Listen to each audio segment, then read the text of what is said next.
Hello guys, as you may know, the Bitcoin China has banned from Bitcoin being traded in China market. So completely legit, everything about Bitcoin in China is banned and suspended. Okay, so everyone is thinking about, oh, if I'm owning Bitcoin, what should I do?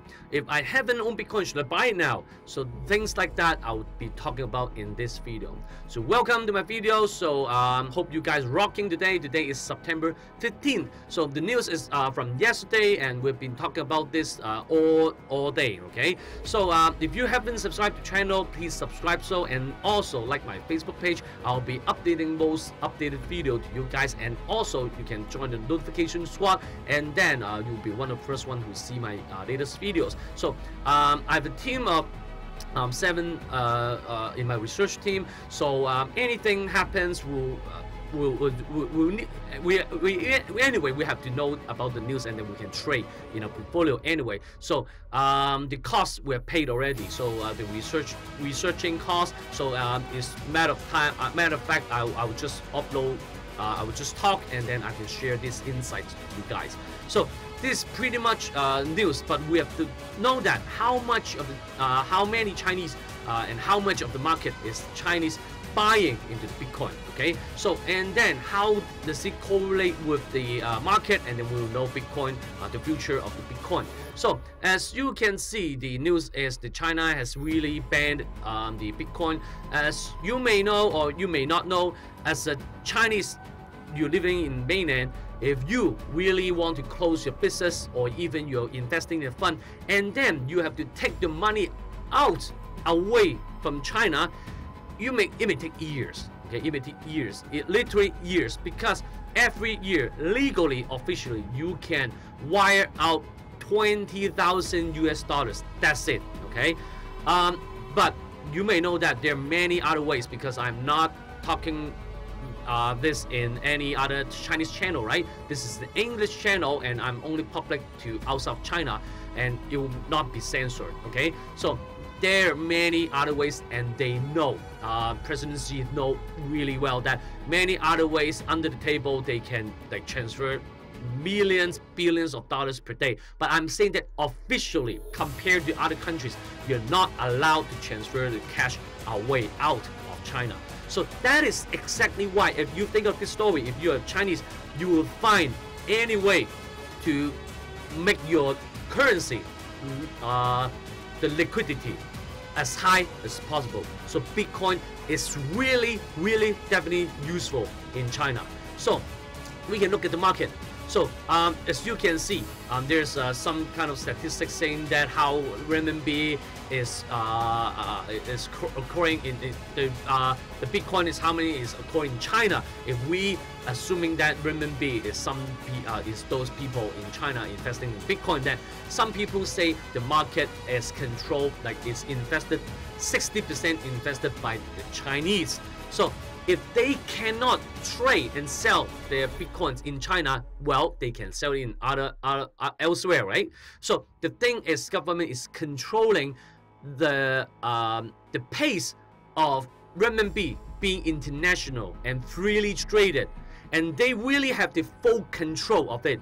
And Bitcoin is the biggest obstacle that cannot do anything like that. And the stories behind is pretty long, but more or less why they want to control the currency. As I want to tell you that every country is a currency manipulator, if you understand what I mean. But if you don't, I understand somehow why they have those long-term policies of making this their currency taking so long to being internationally traded, because Japan tried the exact same thing around 30 years ago, and then people saying that they're manipulating the currency, and then Japanese yen went up stronger by double, and then the economy is like poo-poo right now for 30 years. So if you're seeing this story happen beside you, you're not doing the same thing again. Not that I'm Chinese, but I'm saying, being fair, every country is manipulating their currency, whether or not they're following the IMF and international policies or not. If not, well, they're against the law then. But Chinese doesn't give a beat, right? Because their future is more important. exactly why they really still want to control the pace of the pace of opening up the renminbi. But citizens inside, they know that. They know that because they can go to YouTube also, right? They can look up many things. They know that they really have opportunities outside. For example, I just want to invest in funds in Hong Kong, right? It takes years if I have $1 million, right? So Bitcoin is really the way to go for the Chinese. So now what I should do, I can two ways. I can keep on trading my foreign currencies in other exchanges, or if I'm really afraid, okay, then I will trade. I will sell my Bitcoins outside and then become US dollar or euro, right? But think about that. People won't take second way in the long term, right? Because that is exactly why I invest in Bitcoin as a Chinese. Because I don't want it to exchange into renminbi, right, and be locked up in China, right? Exactly, that's the point. So if they cannot change any Bitcoins, they are stopping people from buying Bitcoins in China, right? But you can jump aside, and then you can for the people that already have foreign currency outside of China, they can keep trading, right? So yes, that affects the future of Bitcoin, because the demand is a lot less in the future. But what happened, all right? So that is the key. So I think if we say that of the Bitcoin, let's say $5,000 is the peak. If we lose one half of the demand, we assume that 100% of them will sell the Bitcoins, right? It will, let's say, drop to 2,500. It's just a straight, simple assumption, okay? It's really simple, okay? So, but saying that, oh, if 60% of the market, half of them will really be panicked and sell their Bitcoins, well, it will be adjusted by 25% or 30% around. So it will be coming back down by a quarter. Okay, so right now it's 3,000 already. So in just a matter of 3 weeks, it dropped from 5,000 to 3,000. So technically, I told you guys that you can hit $5,000. At the peak, it was 4979.9. So it's $20 short. Okay, so it has a pattern, head and shoulder pattern, and then it broken down below the trend line. Now we really have to be forced to use wave theory, and then we can use the Fibonacci retracement, and then the 0.1, which is the only golden ratio. It may have a little bit support. So without any candlestick pattern like V-shaped rebounding and hammer stuff like that, we really don't want to kick in. But we see something like that happen in this level around $3,033. We will probably want to buy something like that.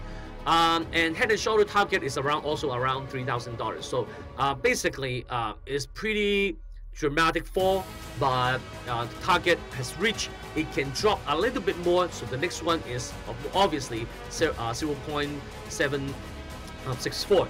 But as soon as this level is also broken below, and it cannot be kept, and that's above this level, I think this wave, which is 1830, this wave will be destroyed, and then Bitcoin may probably drop way below this $1,830.